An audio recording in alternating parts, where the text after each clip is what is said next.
Thank you.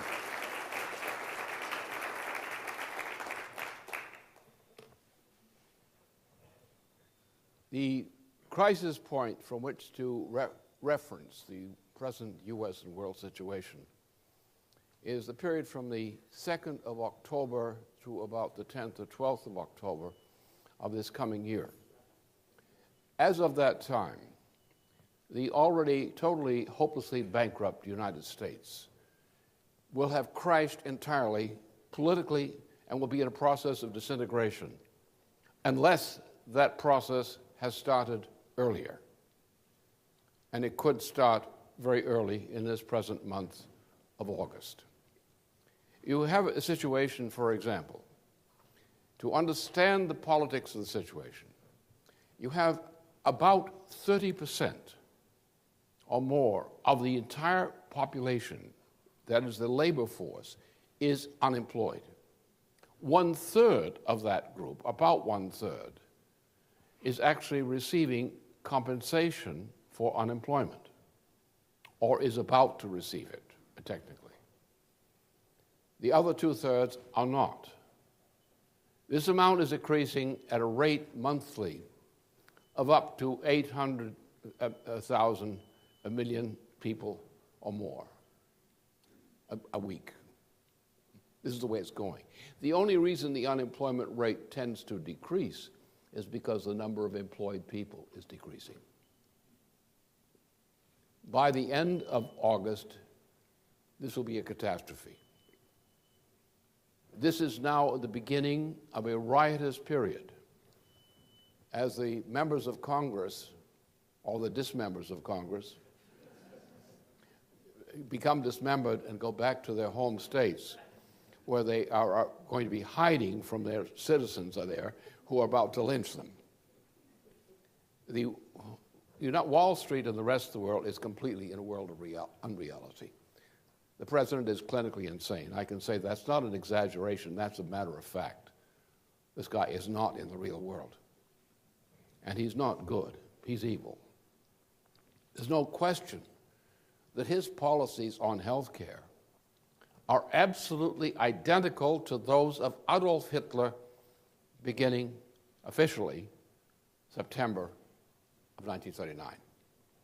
A policy which Hitler had intended earlier, as he had said, but he didn't dare introduce it until the war had started, because he believed that only under wartime conditions could he get by with a stunt like that. So we're dealing with a president who's committed deliberately to a policy of genocide.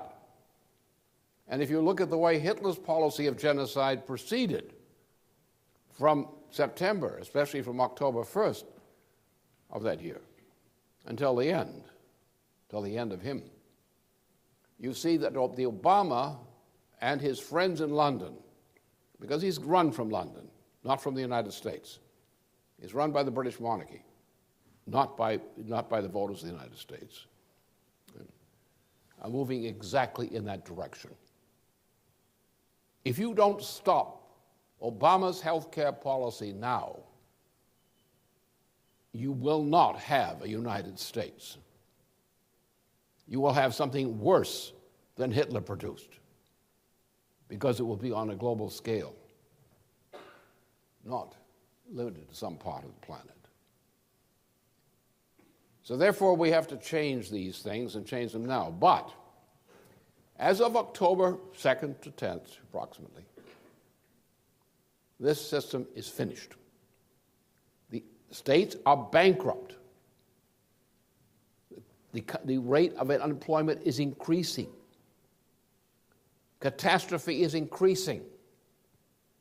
There will never be a recovery of the present world monetary system. There will never be a recovery of the economy under the present financial system. It is impossible. We're finished unless we change. Now I first announced this problem that we had turned into a breakdown crisis of the United States economy on the 25th, the 27th of July 2007. 3 days later, that began with what liars call the subprime crisis. What actually happened was the beginning of a general breakdown crisis of the international financial monetary system. And the crack came at the weakest point in the whole system, which is the subprime region. Now, the subprime region was simply a region where they had extended real estate debt as a way of trying to prop up this system temporarily. And therefore, they went into the so-called subprime area, where people were over-indebted, could never pay these things, as simply as a way of trying to build up credibility for credit to maintain what was called Wall Street and the international system at that time. 3 days after I said this was going to happen, it happened. And it's happened all the way through to the present time. This system, this entire financial system is finished. Now, what they did was worse. I prescribed at that point measures of national bankruptcy reorganization, which are of a Roosevelt type. If those things had been adopted then, and there was a big popularity for some of this in the United States in that period, many local citizenries voted for my proposal on a Homeowners and Bank Protection Act. It was killed. There were leading senators and others, there were leading governors and others who were for this, but it was killed. It was killed in the Congress. It was killed from the White House. They went for bailout. As a result of the bailout, the continuation of that bailout policy, and the looting of our banks, which was done by these people. Instead of protecting the banks, instead of protecting the homeowners, they looted them. They looted the economy. They destroyed the economy. We have 1/3 approximately of our labor force is in jeopardy. 1/3 of that 1/3 is now receiving unemployment compensation or similar compensation. 2/3 are not. Now, what happens to people if they don't get some succor over the coming months, the coming 2 months, August and September? How are they going to live if they have absolutely no income? This is a growing part of the population that's in this condition. What do you think is going to happen to those members of Congress when they get back to their districts now, after the closing of the session of the House of Representatives and the closing now of the Senate? What are the citizens doing to them now?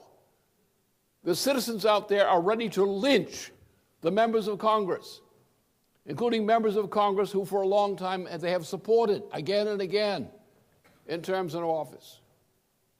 And these once popular, once unchallengeable members of Congress are now about to be lynched by their closest constituents back home.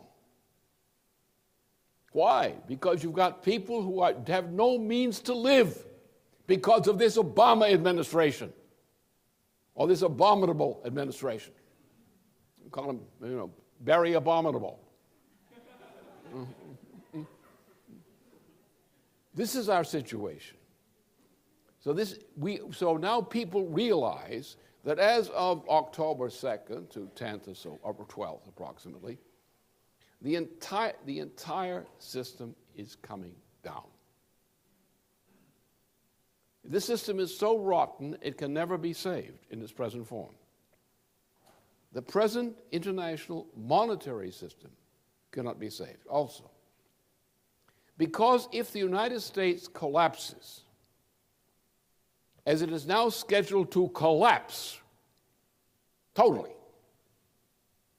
by the beginning of October, probably earlier, probably in August. Because, those people out there who are starving, who have no income, who are increasing in great numbers, the entire families, whole communities collapsing, state budgets collapsing, the state can't perform functions, police forces laying off, everything else laid off because the states are bankrupt. This process is going on now, led by that crazy Nazi who was the governor of California. His father's a Nazi, and I guess he inherited this honestly, huh? His father, Schwarzenegger's father, remember, his father was a policeman in a certain district of Austria. And on the day of this famous Anschluss, when Austria was absorbed by Germany, he did his duty and joined the Nazi Party. Now, he was not part of the SS, but he was part of an Austrian section of the German Nazi police force. And he was the part of the group that went into places like Ukraine and, shall we say, did a cleanup job on undesirables in the process of administering his police duties in the occupation of the Ukraine district. And this is what trained this animal, this circus animal, which became the governor of California.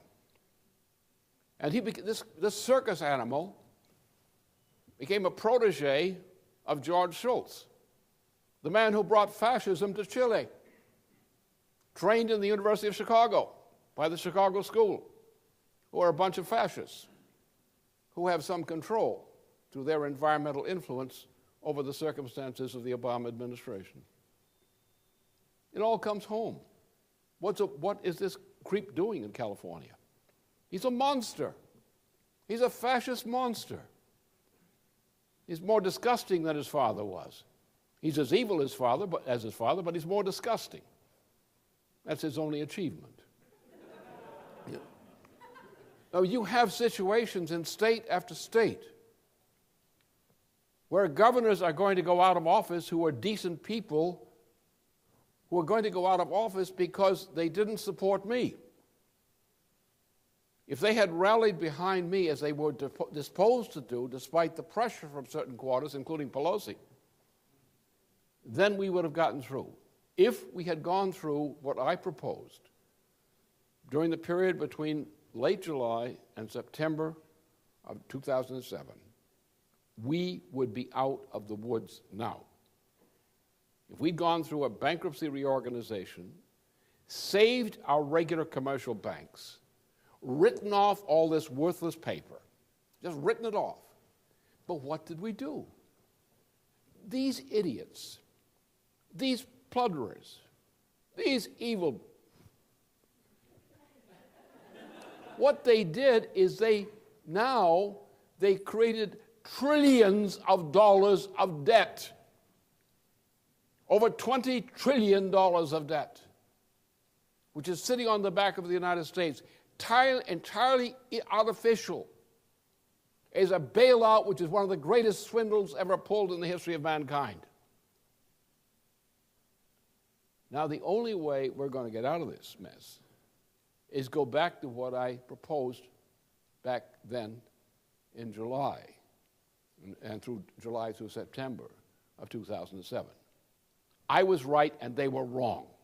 That's it. That's the name of survival.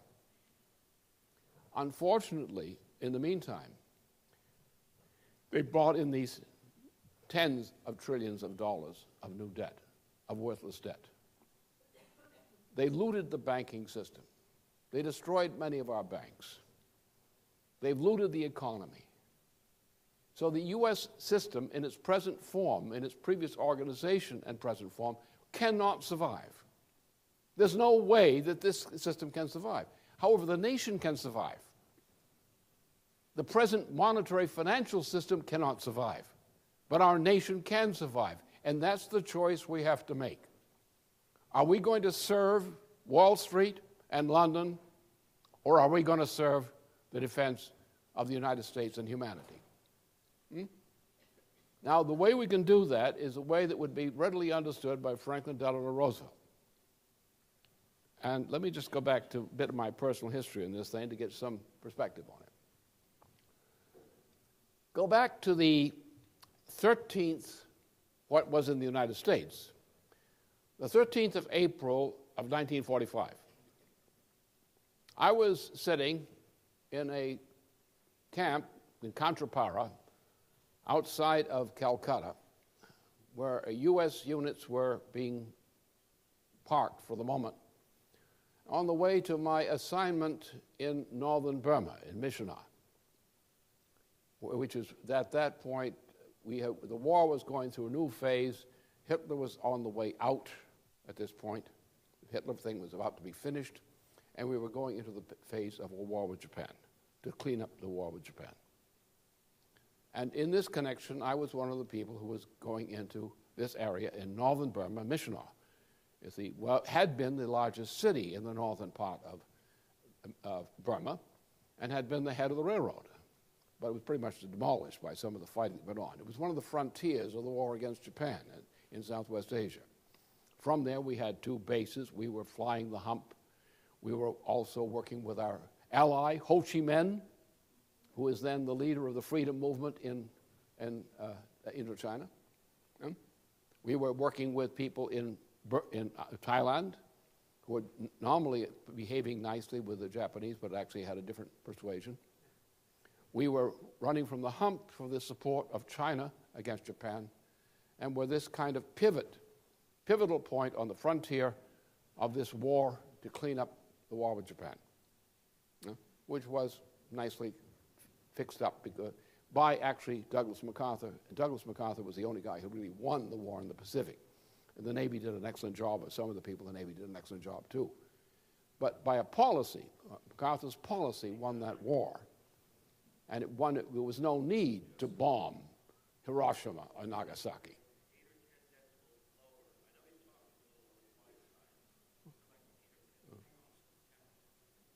There was never any reason for bombing those cities with nuclear weapons.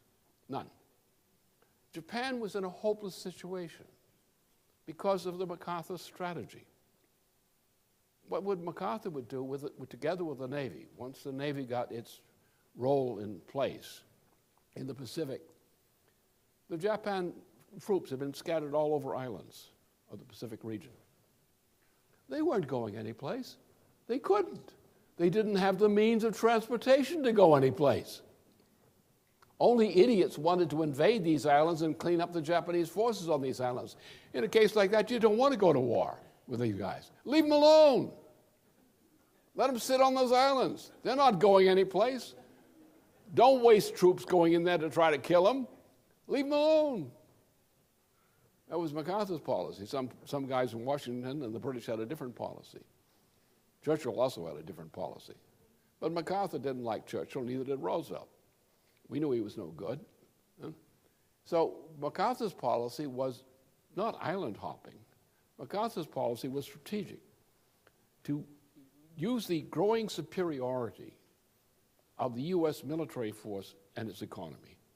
And we had created an economy of such power, albeit reflected in our military operations, an economy of such power as the world had never seen.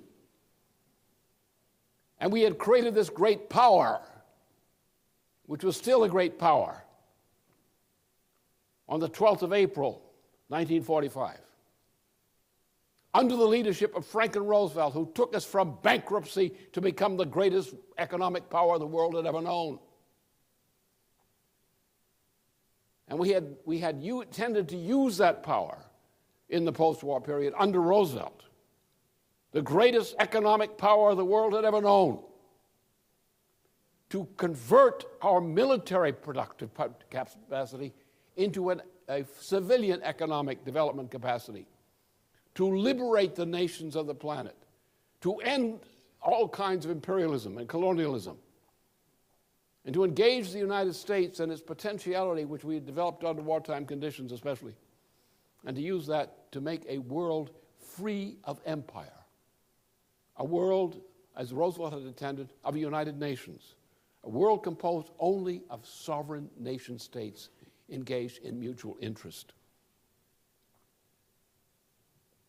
I was there sitting in Cantrapara. I was in India, so therefore it was late in the day when we first received the news that President Franklin Roosevelt had died. And that afternoon, after the news came through, a group of soldiers came up to me and said, some of us would like to meet with you tonight to discuss something. Can we? I said, okay. And we designated a place where we would meet.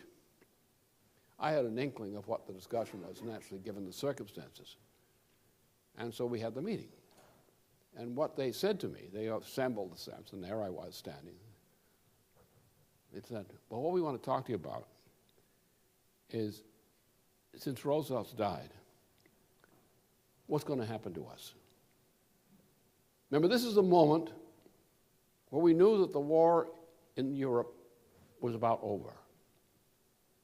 We understood that we were going into the cleanup of the war against Japan.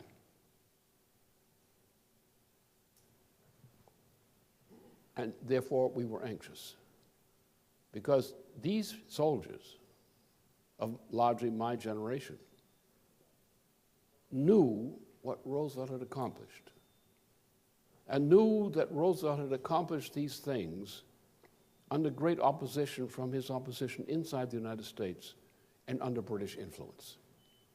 All of us, especially those who were in India then or later, or in Asia then, hated the British, because we saw imperialism. We saw British imperialism, nose to nose. We knew that this was the enemy of the United States. We knew it was evil and cruel. And we were worried, because without Roosevelt, who hated the British, could the United States survive? And I said, I'm not sure. I can tell you this, in my words I recall from that what I answered them. I said, what I know is we have been under the leadership of a great man. And now the leadership has passed to a very little man. And I'm worried for us. And they shared that view. And my opinion on that occasion was fully justified by what has followed from that time to the present. Truman was a bastard, a British puppet. What happened? We were determined at that time. We all shared implicitly, at least most of us shared, those who were engaged in war, the outlook of Franklin Roosevelt. We wanted a world cast in the image of the American Revolution. We wanted a world of freeing people from colonialism. We wanted a world of buildup of nation states and economies, to eliminate the kind of desperation and depredation that we saw in Asia. What conditions we saw in Asia were for us almost unbelievable as Americans coming from inside the United States.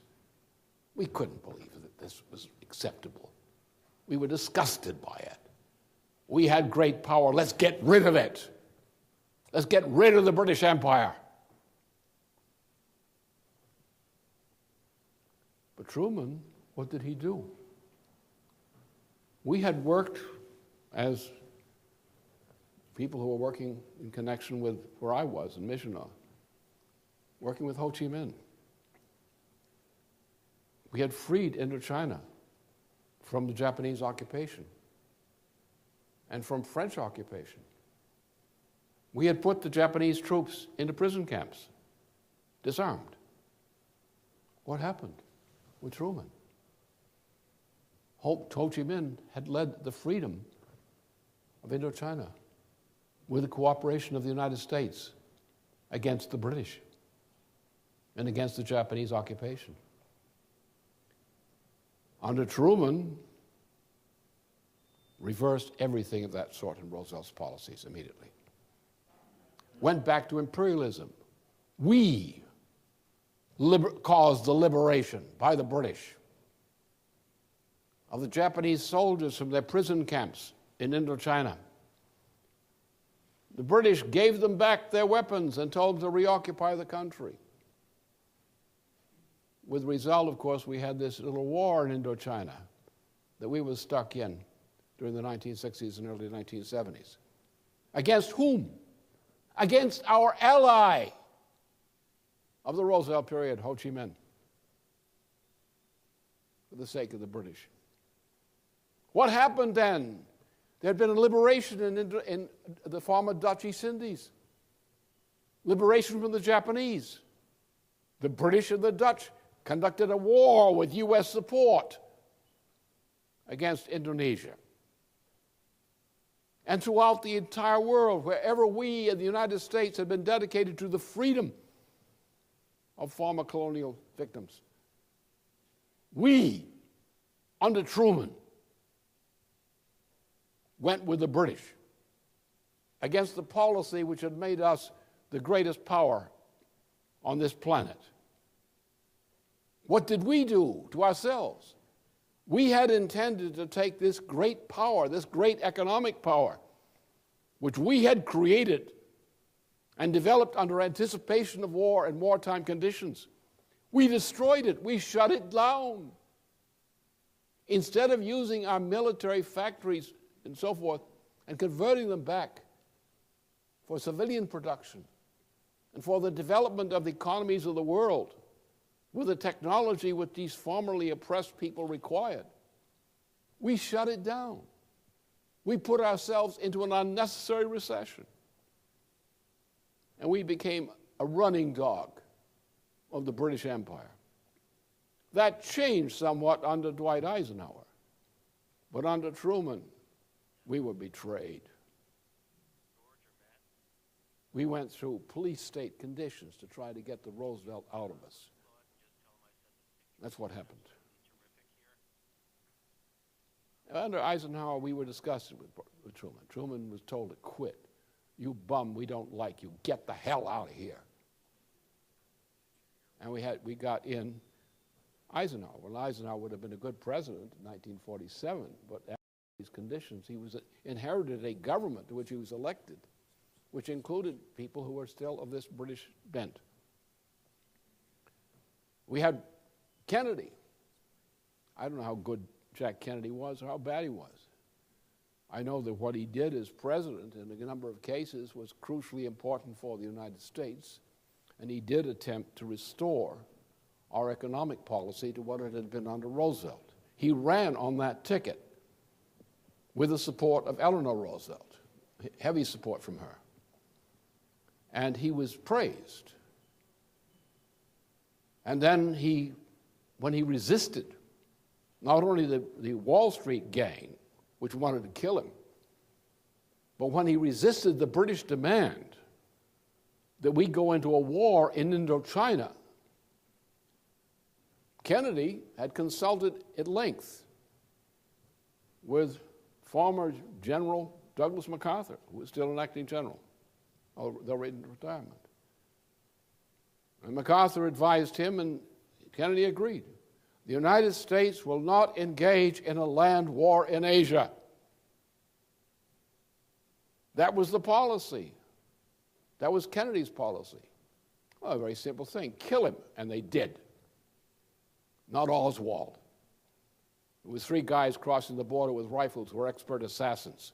They killed him, got away from the knoll, the grassy knoll, went back across the border into Mexico, and resumed their role in the same operation which had been deployed in many attempts to assassinate Charles de Gaulle in France. This was the anti-Gaullist fascist movement.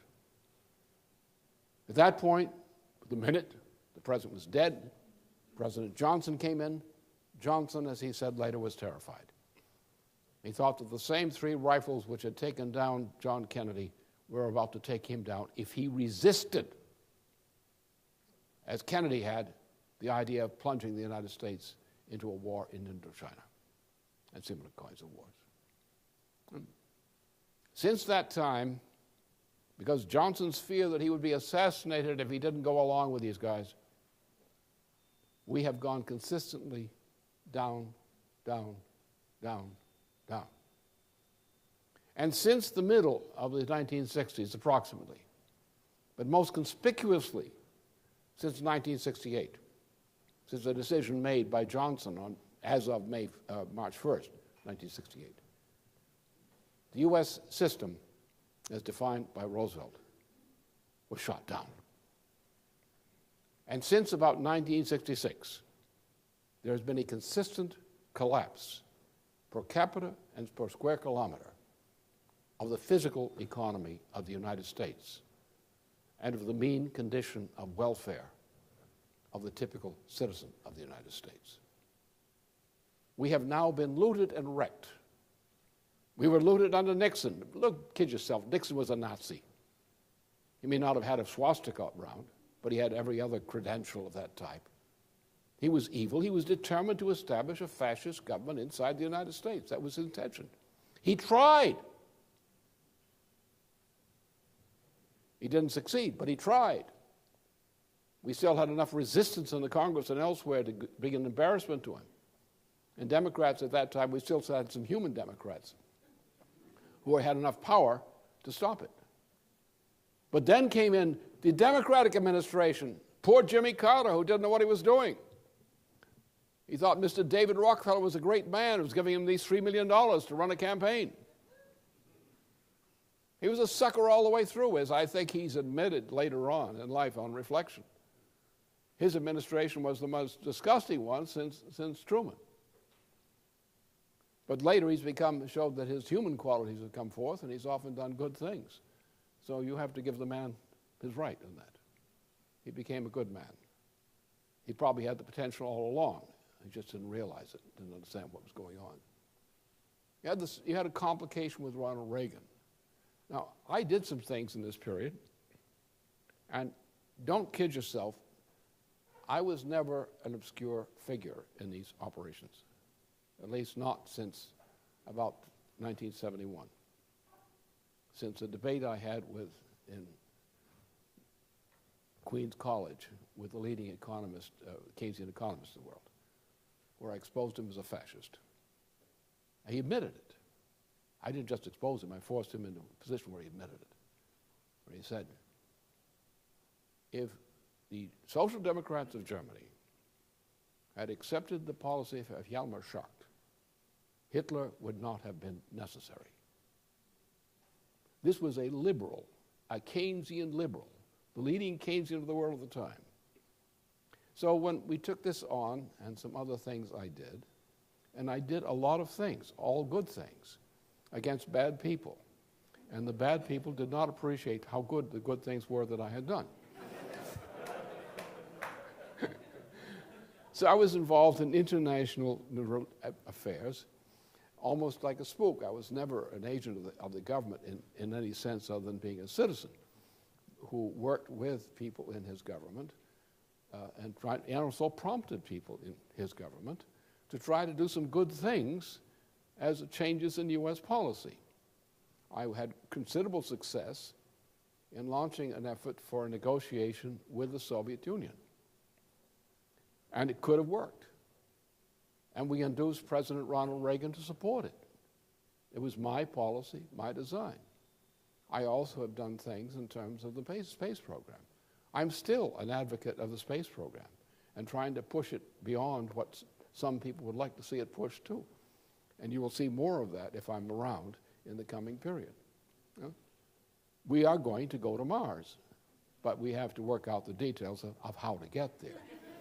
We can now send pieces of junk up there, whether workable junk, useful junk, and so forth. But the transporting people for a period of over 200 days on a flight to Mars, you have to say, what about gravity and electromagnetic field? Because we have a nice gravitational system on the planet and that kind of field. And one would hope that we would find a way to get our people there safely. So the problem is getting our people there safely. Anyway, so I've done a lot of these things, and I have been much hated and much victimized for it, and the word was, get him out of here. And they really tried to do that for me. But they didn't succeed. I'm still here. I'm going on nigh, as of September, I will be 87 years of age. I'm still in fairly good shape. I'm not as good shape as I once was, but I can still get a lick or two in here or there, and I can still take a little leading role in trying to save our country and the world from the affliction that this present presidency has now bestowed upon us.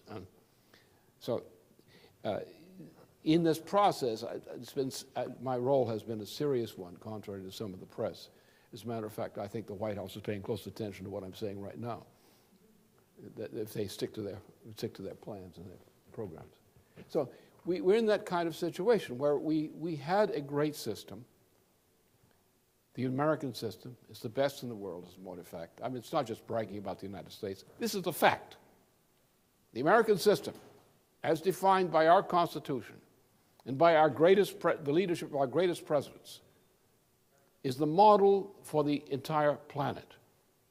Not to copy us, but the model as a pivot, a linchpin, by which we can bring together many nations to solve the problems of the world. We only have to do one thing now because of what has been done to the financial system. The system is hopelessly bankrupt. We are never going to pay, one way or the other, we are never going to pay the $20-odd trillion of debt which we've incorporated among us as a result of George W. Bush and this Obama. We're never going to pay it. We can't. We couldn't. It could never be done. So all you guys out there thinking you got a piece of action of $20 trillion against the United States, hey, got the laugh on you. We don't have the money, therefore you can't collect it. But we also cannot operate under the kind of system we're operating under now. What do we have to do? Well, that's where the goodness in our system comes in. With our Constitution, actually came into being in two basic levels, but three steps. First of all, go back to our history. Who are we as a nation? What are we? Well, I have an ancestor who came over in the Mayflower, so I'm going to pull rank on that one. Just to remind this president who was born here.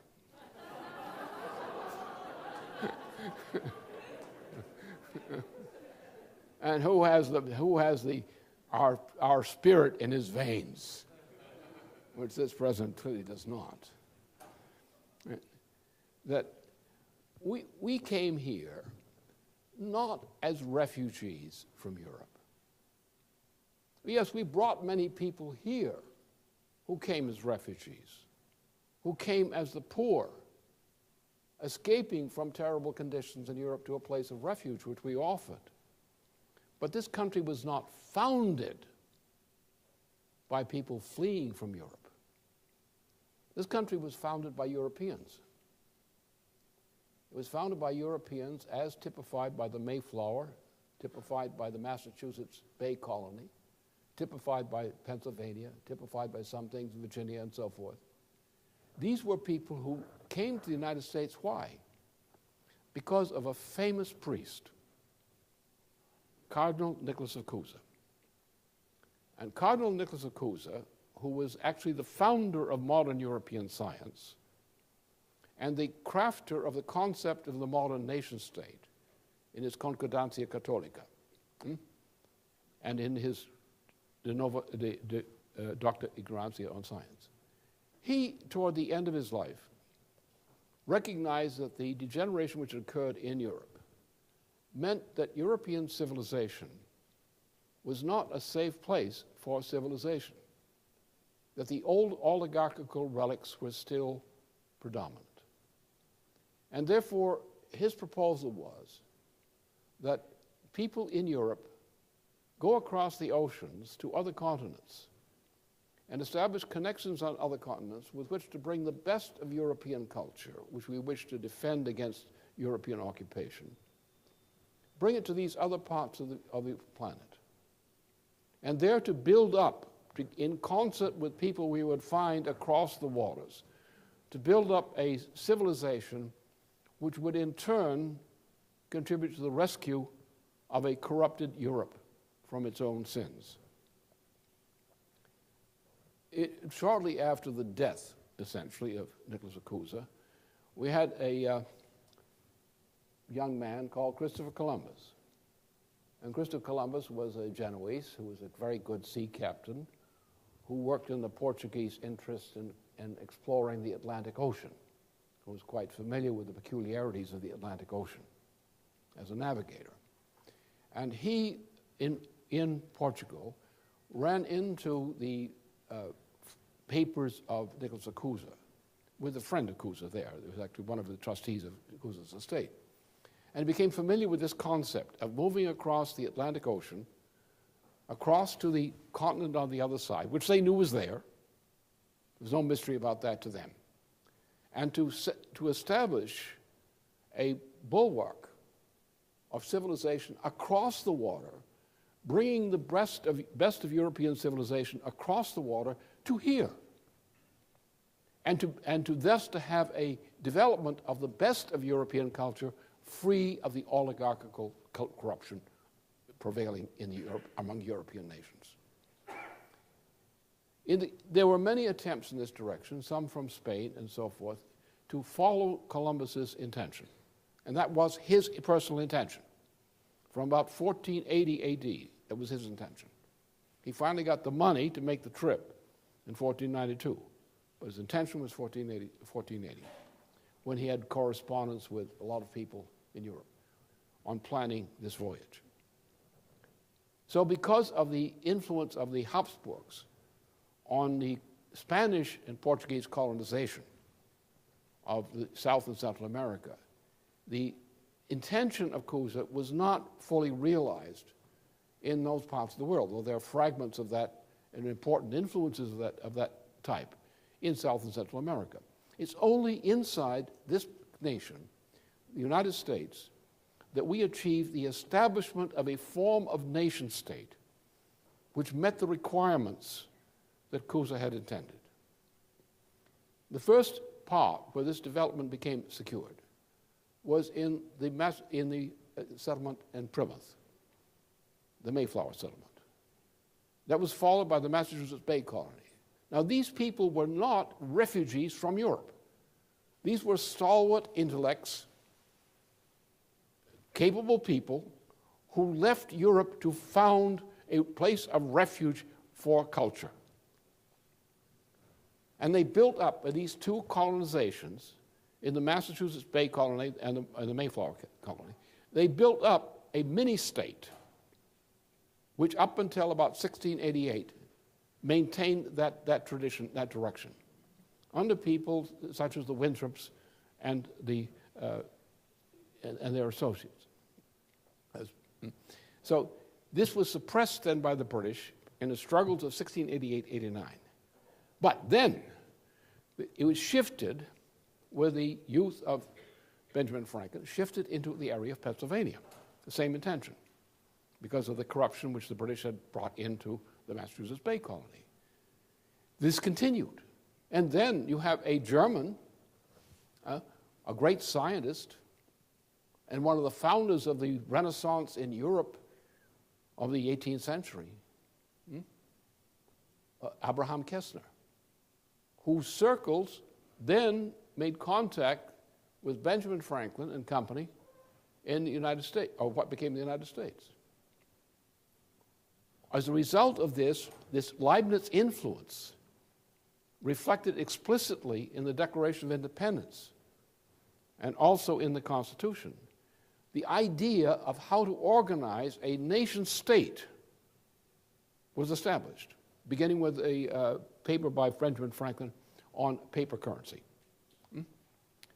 So we went through then, in 1673, the British Empire had begun through a treaty organized by a war. And the British East India Company was already an international empire. British monarchy was a different case. Later, the British monarchy became totally integrated with the empire. But at that point, Lord Shelburne and company dominated. So in 1763, February 1763, the Treaty of Paris, in which Shelburne and company dictated the terms of a creation of a new empire, the empire of the British East India Company, was a breaking point. The result of this, the radiation of the first policies emanating from the British East India Company back into the Americas, caused a break in the leader circles in what became the United States toward a break with the British Empire. That became the struggle. And there was a division from that point on between the traitors, the scum in the United States, such as some of the Boston crowd, the East India Company crowd, and those who were for the cause of freedom, the cause of this. Our Constitution was based on that. Now, come along, we have the Declaration of Independence, which is created under the influence of Franklin, but actually under the influence also of, indirectly, Cusa, and also the blessings of Abraham Kessler and so forth. So we had the beginning of this idea. Then we had an American Revolution, which actually came out of 1763. That was to creation of a nation state. We were very careful about it. We went through all kinds of tricks and handsprings and so forth to try to get compromise with the British on this thing, or to buy time, one of the two. So we established a Declaration of Independence based on the central principle of Gottfried Leibniz, one of the greatest scientists of his time, or the influence of him at that time. Now we had a Revolutionary War. We were winning it. We're winning the war against Britain, partly because we got some nice allies to help us out on this cause of freedom. But then we found out that the banks of the separate colonies, which are now becoming states under the Constitution, under the Declaration of Independence, were bankrupt.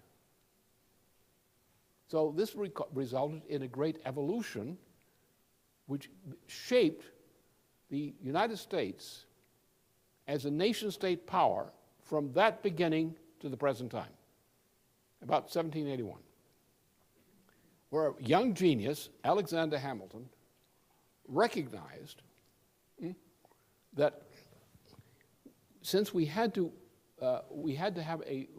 protect these banks, our banks which were bankrupt. The only problem was that they had suffered carrying the burdens of the War of Liberation, the War of the American Revolution. So he recognized that we needed a federal constitution, a federal authority, as opposed to the authority of a collection of nation-states, associated states themselves. So he conceived the idea of a national bank.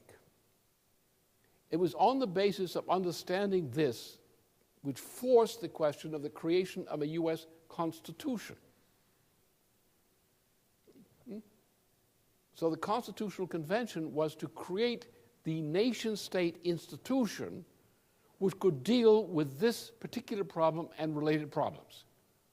So we were already a nation by the Declaration of Independence, but we had to become an efficient nation-state. So what we had a system based on the idea of national credit, not a monetary system, a credit system under which no currency is legal except that created by the government of the United States or through its treaty agreements to that effect with other nations. In other words, we sought trade, we sought treaty agreements based on this conception that a currency should not be uttered or not be allowed to exist unless it is based on the will of a sovereign state to create that system of credit as debt. It's the ability of the nation state to go into debt and to go through bankruptcy reorganization of debt in order to establish the sovereign authority of a people over its own currency and credit. That is a credit system. The opposing system of empire, which we've known in Mediterranean and Atlantic civilization since the Peloponnesian War, has been monetarism. We had Asian monetarism before that. Monetarism, the idea that a private interest, such as the cult of Delphi, could create a power of monetary power for loans, for loan sharking, and to control the world's financial affairs and economic affairs through a method of loan sharking called monetarism. And the United States was created to free us and protect us from the disease of filth called monetarism, and to base ourselves on a credit system, which was also Franklin Roosevelt's intention for the post-war period. So we've been destroyed by usury. We have turned over, particularly with the act of treason called the Federal Reserve System Act. An act of treason. How was it accomplished? Very simply. We had a president called William McKinley. We had him assassinated by an imported assassin. The assassination was arranged through New York City through the Teddy Roosevelt side of things. One of the safe houses in New York City housed the assassin who was sent to kill President McKinley. They killed President McKinley. And guess what? Teddy Roosevelt became president. And Teddy Roosevelt's family was the circles which sponsored this assassin's coming into the United States. And now he becomes president. Oh, my. Teddy Roosevelt's what? Well, his father, his uncle rather, was the head of the Confederate Intelligence Service operating from Britain during the Civil War. Not a man of sterling patriotic inclinations. Then you had a follower with some Taft intervention with Woodrow Wilson. Now, Woodrow Wilson was also a sterling character of good old South. As a matter of fact, his family was the leading family behind the organization and defense of the Ku Klux Klan. And not only was he that, but while he was president of the United States, from the White House itself, which had been named the White House by Teddy Roosevelt, it was called the Executive Mansion up until that time, Woodrow Wilson organized the revival of the Ku Klux Klan from inside the White House while he was president. And the Ku Klux Klan, under the Wilson influence, was bigger than the Ku Klux Klan before. And in my youth, the 1920s, 1930s, the Ku Klux Klan was a big number in this United States. And it has a great effect upon what happens in certain states in the United States still to this day. Now, what you had Teddy Roosevelt, who was a stinking traitor. I had Woodrow Wilson, who was a stinking Nazi-type traitor, also a little bit of a quirk that way at the same time. But these two guys were connived to initiate the process and complete the process of creating the so-called Federal Reserve System, the Federal Reserve Act, and under which now you had the introduction of a monetarist system into the United States' domestic and international affairs. Now, as a result of our enslavement to this Federal Reserve Act and its implication, we were looted and driven into bankruptcy by unconstitutional acts, including this swindle, this debt of over $20 trillion now sitting on our back, as a result of bailout of various types, which have been conducted since September of 2007, rather than the proposal which I made in 2007. If what I had proposed be adopted in 2007, as many influential people, governors and others in this nation, had intended to support my proposal, if that had been done, we would be out of the woods today. We are not out of the woods, as you may know. And therefore, we've come to the point we have to go through national bankruptcy. Now, national bankruptcy is not a shameful thing. Some swindler with two presidents who were sort of some kind of scum, George Bush, W. Bush Jr., and now Barack Obama, have engaged in a swindle on behalf of foreign enemies of the United States, such as the British Empire, the British monarchy, against the United States. This was helped by Larry Summers with his repeal of Glass-Steagall, his role in that. We were swindled, contrary to the intent of our Constitution.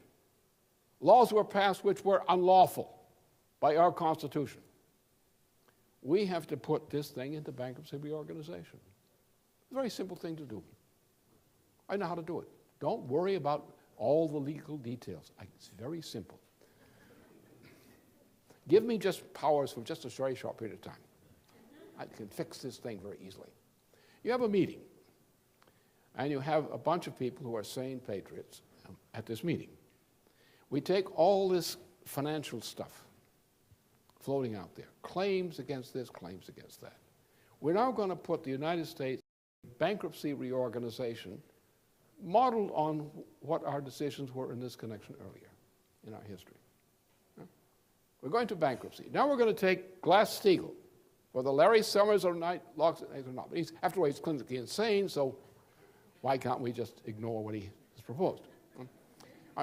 Despite Larry Summers and his treason, we take all these claims against the United States, financial claims against the United States. We put them on the table. Then we take over here Glass-Steagall, the Glass-Steagall model. And we say, here's a bank. Let's go to the banks first, commercial banks, or what used to be commercial banks. We say, okay, let's look at what's in this bank. Is this asset valid by these standards? Yes? Okay, it goes there. Is it not? Okay, we put it in the trash can. And we go through that case by case in the same way that Roosevelt, in a much milder problem, did with the bank holiday. We want to save the commercial banks. That's where people's savings, legitimate savings, are located. That's where the credit is indicated that they require locally for business practices and similar kinds of things, for loans, for mortgages, so forth. We want to clean this up.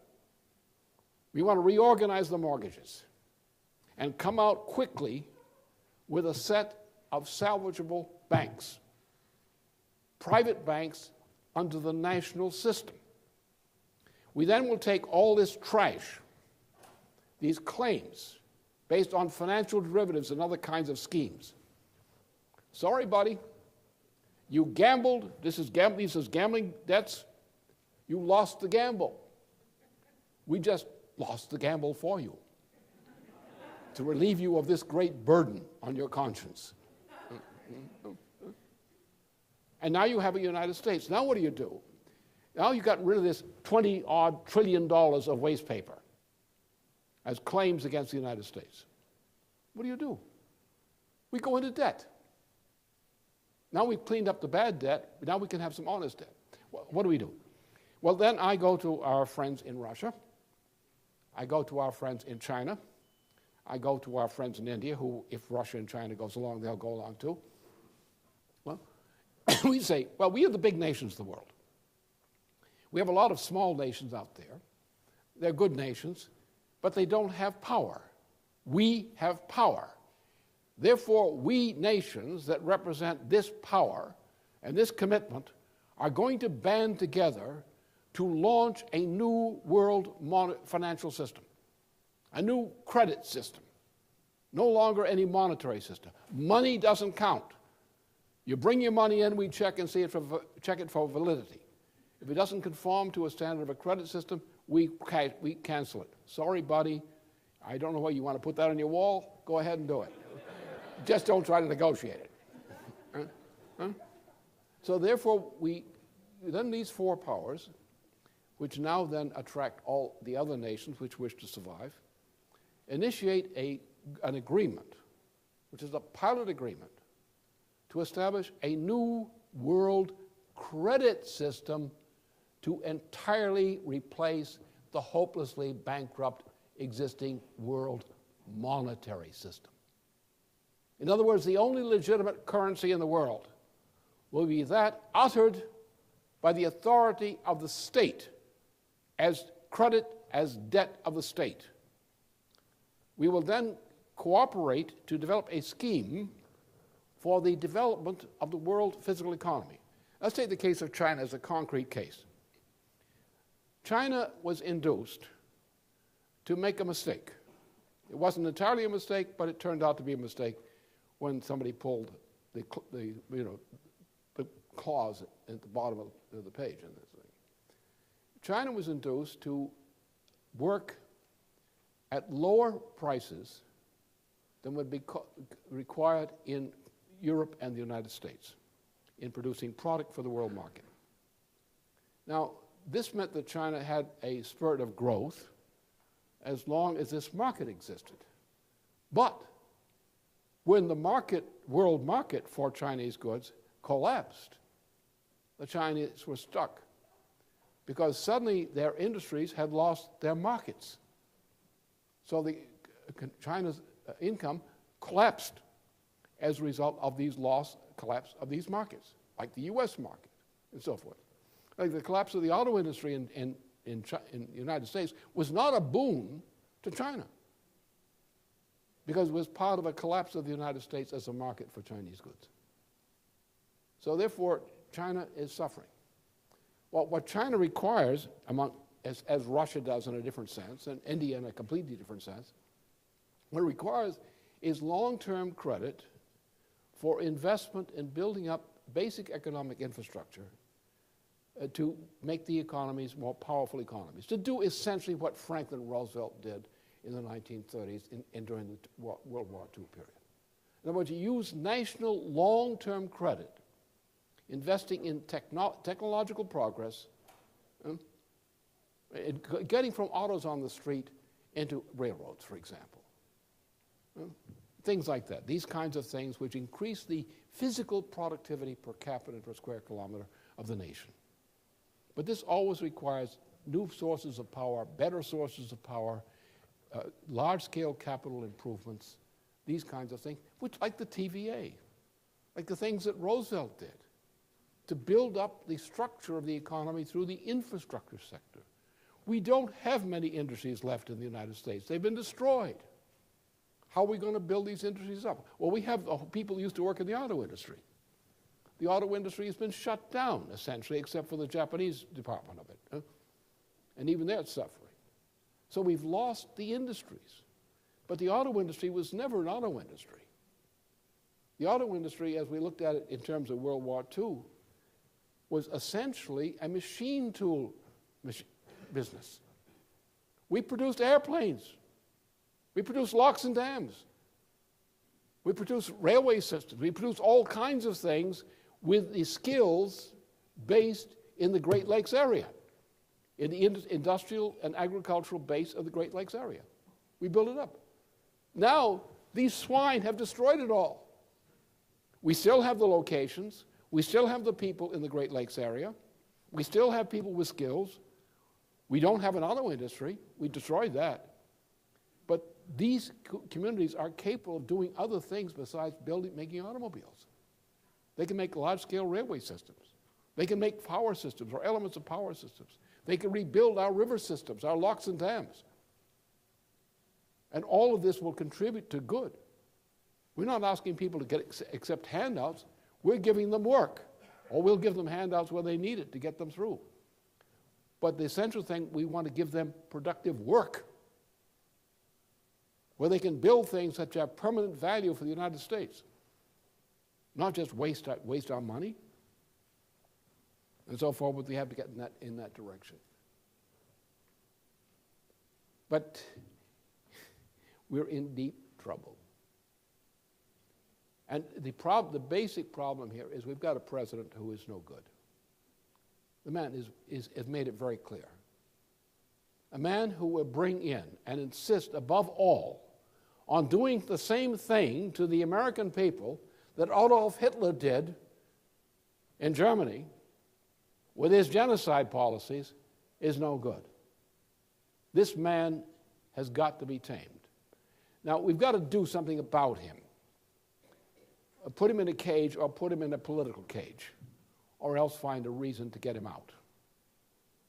There are a lot of good people in this administration, overall. Very useful, very competent people.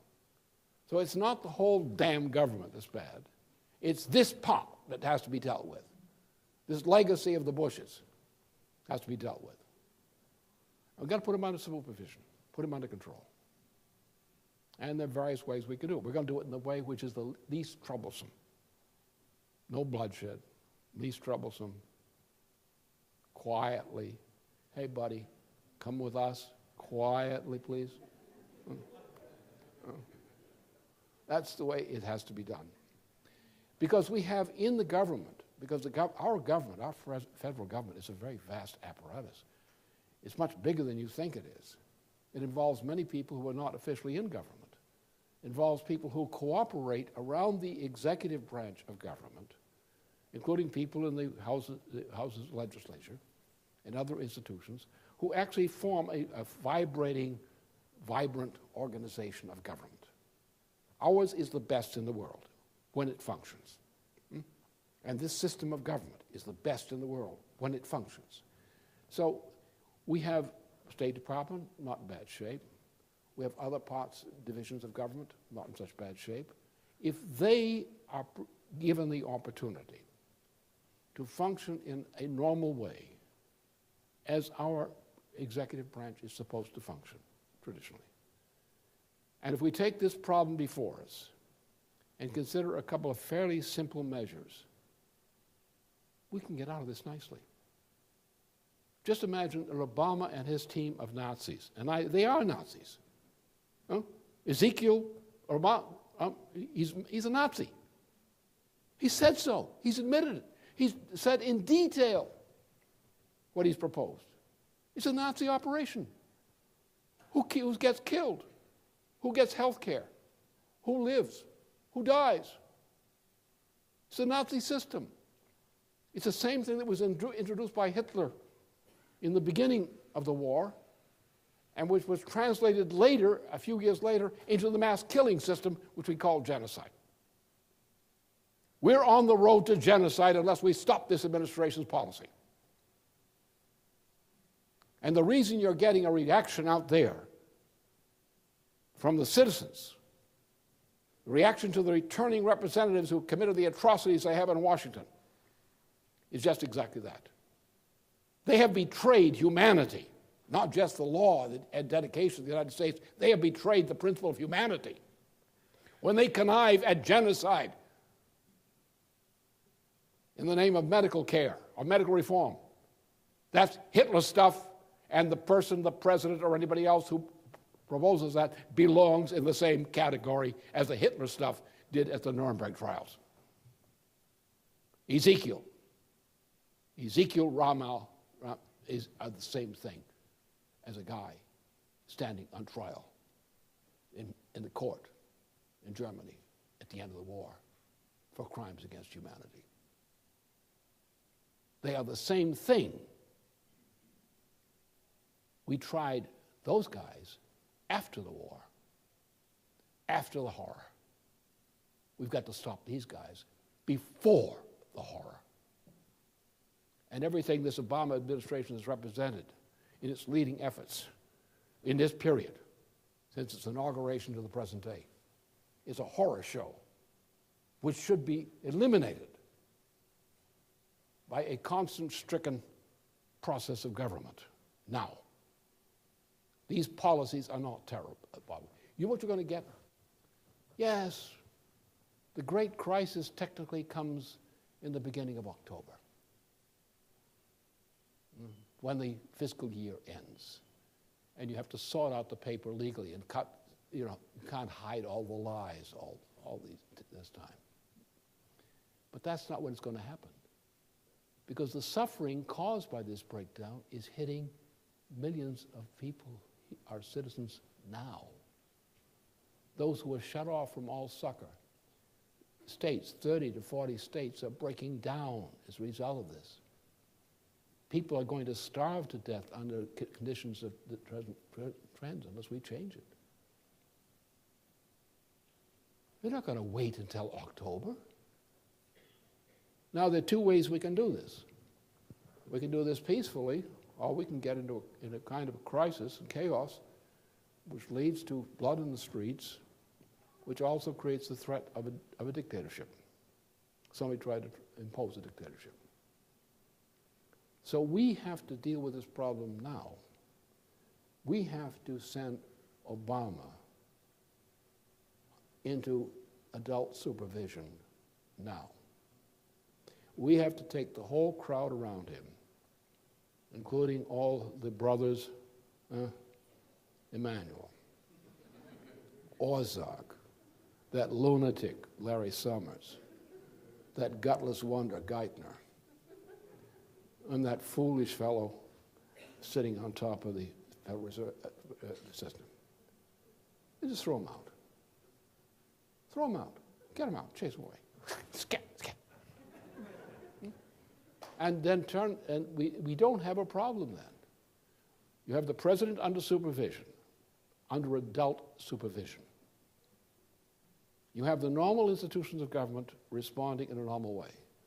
You have the members of the Congress terrified after the lynching they're about to be threatened with when they get back to their home base. We don't really have much of a problem. We have to recognize what our assets and our options are and exercise them. And we have to stop being sheep. Don't whimper because somebody's threatening you. They're going to kill you. What can they threaten you with? They're threatening to torture you. What can they threaten you with? What's the danger? If you consent, they're going to torture you. They're going to kill you. I mean, young kids, if you're too young, you're on the bottom of the list. They're going to kill you. If you're too old, they're going to kill you. If you look sick, they're going to kill you. No, this is impossible. This Nazi-like administration under President Obama has to be cleaned up. Not overthrown, cleaned up. And it's going to take a mobilization of citizens and honest political figures to decide they're not going to compromise with Obama. They're going to say, Obama, you work for us, or else. You don't work for the British, you work for us.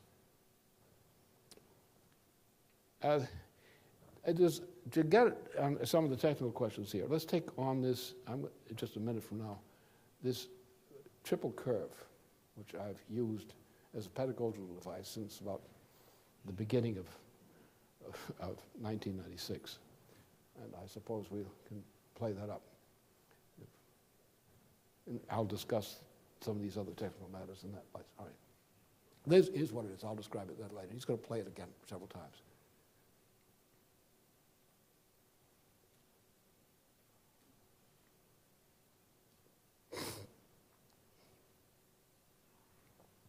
It explains itself, and this will be on the website in many ways again and again. Point is, you have three basic parameters you have to look at in order to understand how our economy is functioning. The lower curve, the one that's descending, these are all in terms of per capita rates. We have been descending in terms of the employment in productive labor, such as agriculture, infrastructure, basic physical production, over this period, per capita. The ratio is declining, and the percentile of the total throughput of the economy has been declining in these terms. We've also had an increase in the monetary aggregates and the financial aggregates. Now what's happened is we're building up a monetary debt built at a skyrocketing rate relative to a declining actual physical output and production. But you can see in any community, how many factories are there? How many farms are there? How many farmers are there? What's the level of productivity? Was it backward or is it progressive? Is it technological progress? What's the effect of the loss of the automobile industry in this physical output relationship? Now, but at the same time, we've had essentially since 1966, we've had a skyrocketing increase under the influence of the Vietnam War economy, a skyrocketing increase in the amount of monetary obligation. We've also had an increase in the financial aggregates. Now, what has happened now is we've moved to a period in which these values, as you see, the financial aggregates have begun to fall. This decline in financial aggregates, which has occurred just recently in this last period, is the onset of the breakdown crisis. So we are dealing with this kind of situation, not what you're reading in the newspapers. This is what I presented also back in 2007 in defining the problem which we face now. Either we fix this problem, as I described it, or we don't make it as a nation.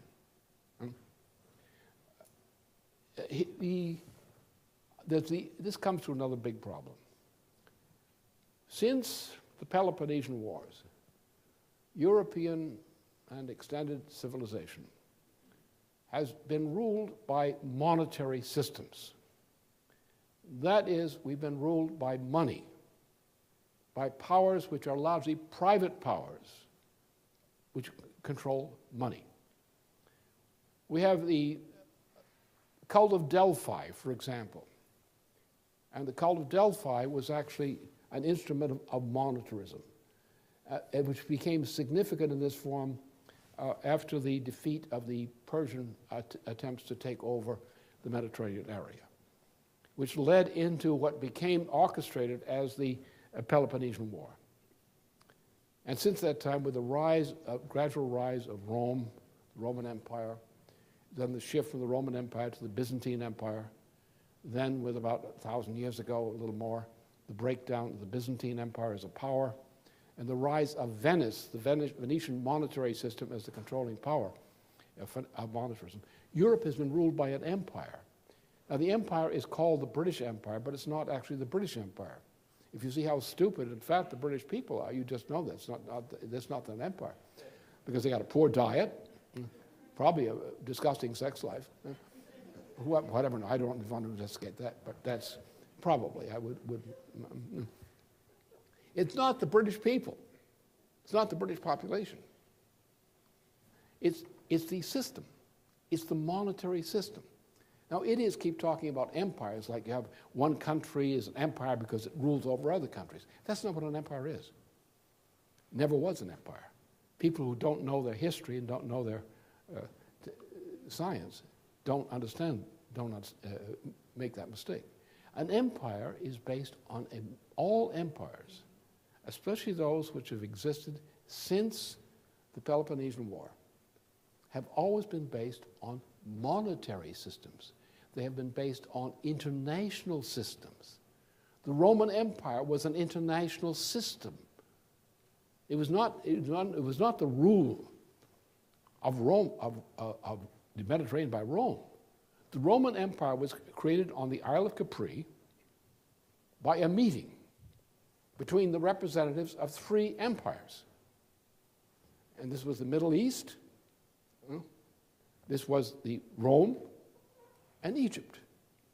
And since the death of Alexander the Great, this whole region had been split among three basic forces, each rather imperial, that is, dominating various little national type groups in their own area and quarreling with each other.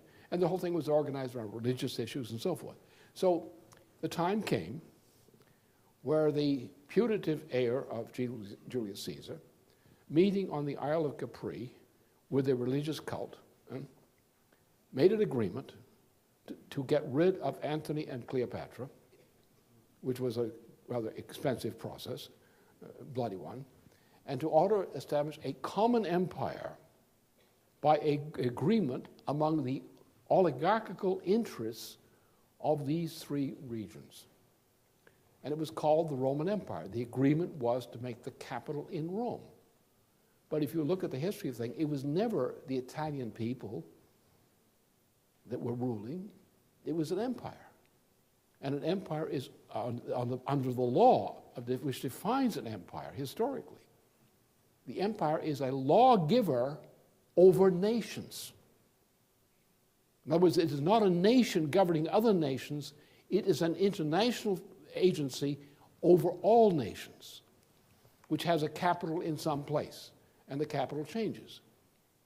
And since the decline of the Byzantine Empire and the rise of Venice, all empires based on Europe or European civilization have been centered in the monetary center of Venice. So Venice is actually the capital of the empire, not London. London has been chosen as the Roman Empire was chosen as an arrangement. And that's what we're up against. What the power is international money. Look now, here we are. Go back to 2007, where I made this proposal for reform. I said we propose a reform on the basis of the authority of the Constitution of the United States. That would have worked. Anybody who's intelligent, who understands the system, would have known that what I proposed then would have worked. We would not be in the mess today. But who the hell came up with this other idea of getting the United States into debt for obligations it didn't owe in order to bail out London, to bail out the international monetary system at the expense of the United States, to loot the United States and its treasury for the benefit of an international monetary cartel? What about bailout? To whom did we bail out? Did we bail out our industries? Did we save the auto industry or put it in an equivalent form, something else besides autos? Did we save the American farmer? Did we save the infrastructure of the cities of the United States and the states? Who did we bail out? We bailed out the London bankers and their New York extension.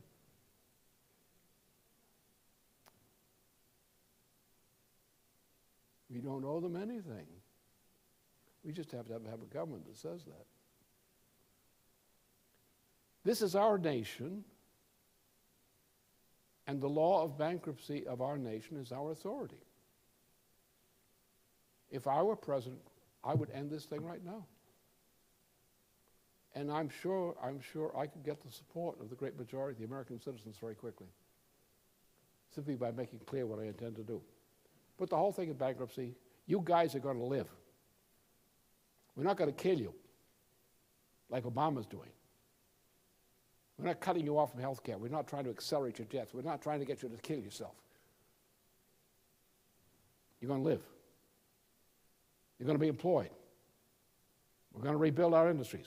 We're going to cancel this filthy debt we never really owed in the first place. Only some crooked traders or traders kinds of people gave us this kind of debt. It's not real. We don't owe it. We're going to go back to a credit system. And we're going to get some power. How is we going to get power? We're going to have Russia as a partner. And Russia needs a credit system desperately to solve its problems. But Russia can do a lot of things for us. Russia has vast mineral resources in the Siberian and related areas. These mineral resources are required for the development of nations because the Russians are very good at this. They're sitting on top of territory which has rich mineral resources.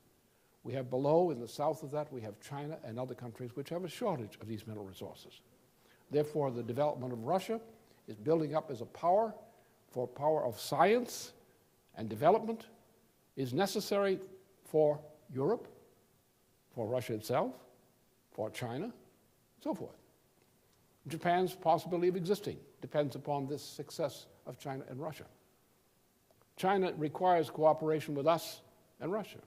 We require cooperation with China. For example, what about the debt of the United States to China, the dollar debt, the unpaid debt to China? What happens to the world if the unpaid debt to China is written off because the United States dollar collapses? What happens to the world then? China collapses. China goes into a crisis. Well, under those conditions, what happens? India is destroyed, not so much by an economic crisis, but by the chaos engendered throughout the world, where the spillover of what you're seeing in Afghanistan and Pakistan and so forth, it now spreads into there and causes chaos there. So what we simply do is we take these four great nations. We use these four great nations as a pivot. Japan will jump in immediately. South Korea will jump in immediately. Other nations will jump in immediately. But we have to get the 4 big nations to cooperate on an agreement, and the others will gather and we'll have a large agreement. We then create a new international system, entirely a credit system consistent with the design of the credit system built into the U.S. Constitution. All monetarism is canceled. The only honor is the honorable debt, which can be converted to a debt in a credit system. And the world will operate under an international credit system based on cooperation on a fixed exchange rate system among credit systems of nations of the world. We will then generate in the range of 1.5% to 2% basic long-term loans among nations based on credit systems. These loans will be directed largely to the driver of technological progress in basic economic infrastructure. It will mean largely the basis on immediate going to the one, let me shift this. What do you do when you want to develop a society? Do you build from the bottom up? Not really. Animals build from the bottom up, like beavers. And beavers are good for beavers. But I'm not a beaver. I don't do this underwater thing too well. I get cold, you know. Anyway, so what we do is we simply take it and go to a space program. Why? Because if you want to conquer something, you want to accomplish something in progress, you have to mobilize yourself by going to a higher platform than you are standing on now. Go beyond, go in the imagination, beyond what you think you should be doing now, and go to a higher level. Because remember, progress is something of building for the future. So to build for the future, you have to define the future. You have to define your destination.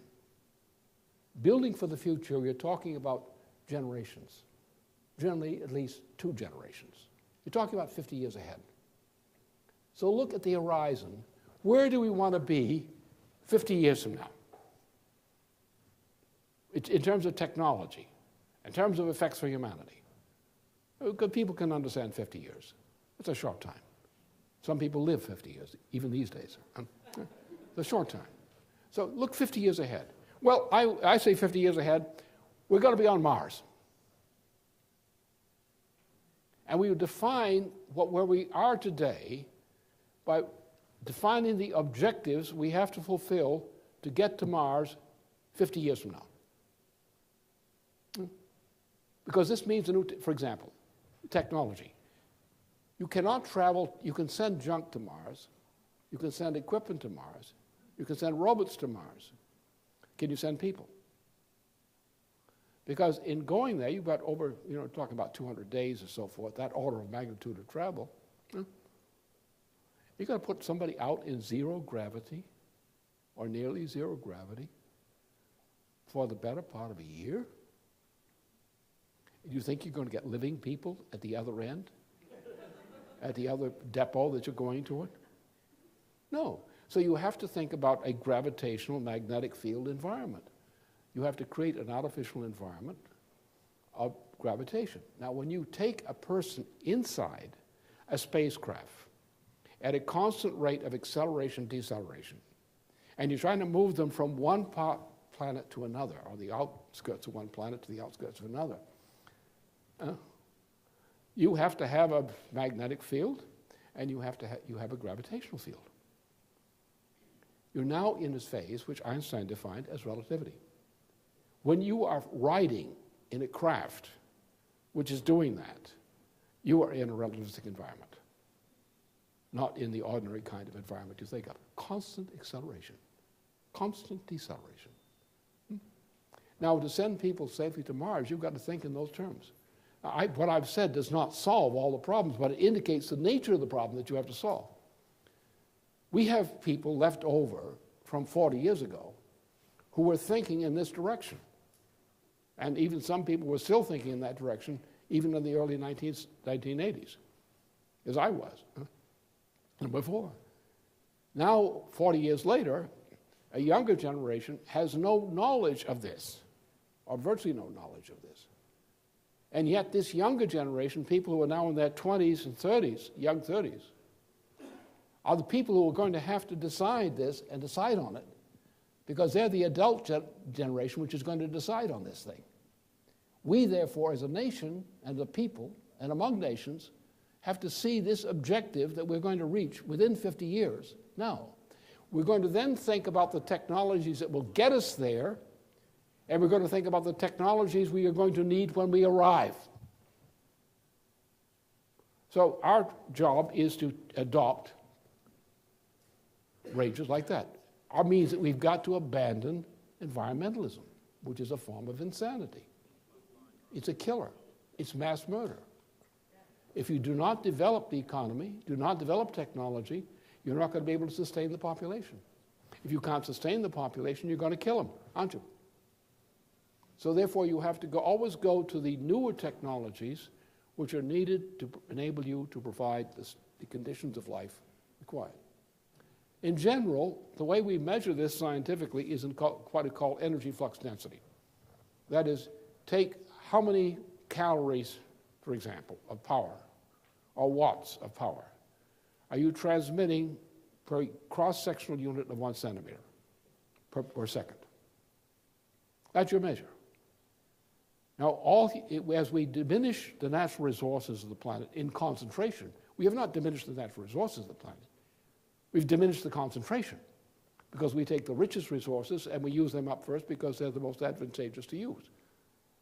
But the ocean is full of the minerals. The greatest concentration of minerals on this planet available to mankind is in the oceans.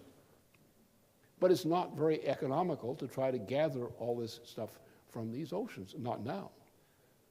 So we have to increase our energy flux density where we can increase the productive power of mankind so that the individual has more powerful now than before.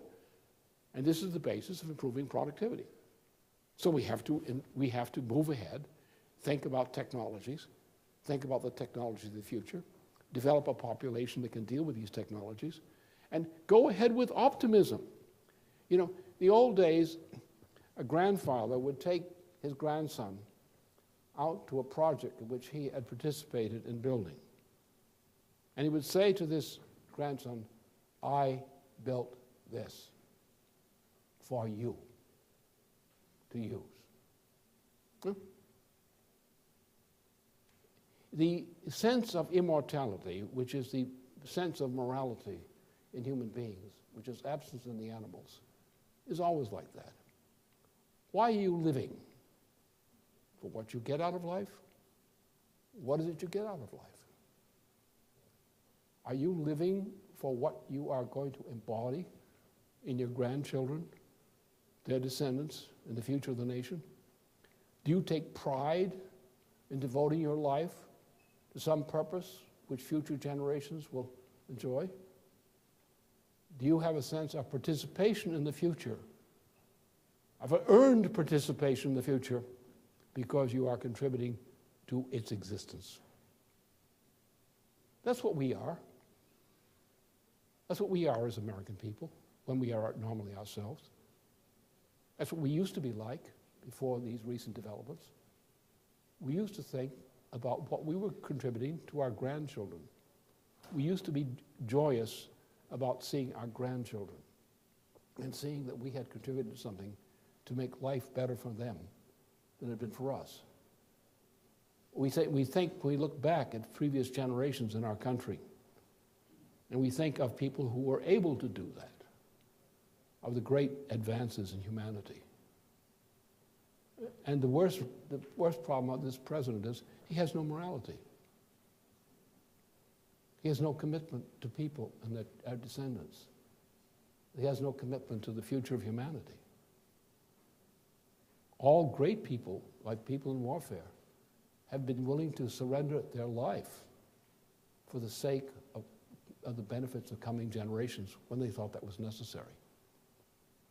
They did not think of losing something because they lost their life. Yes, losing their life is losing their life. But they did not think morally of losing something because they had sacrificed their lives for the sake of coming generations. Most parents in former times sacrificed much of their lives for the sake of their children and grandchildren.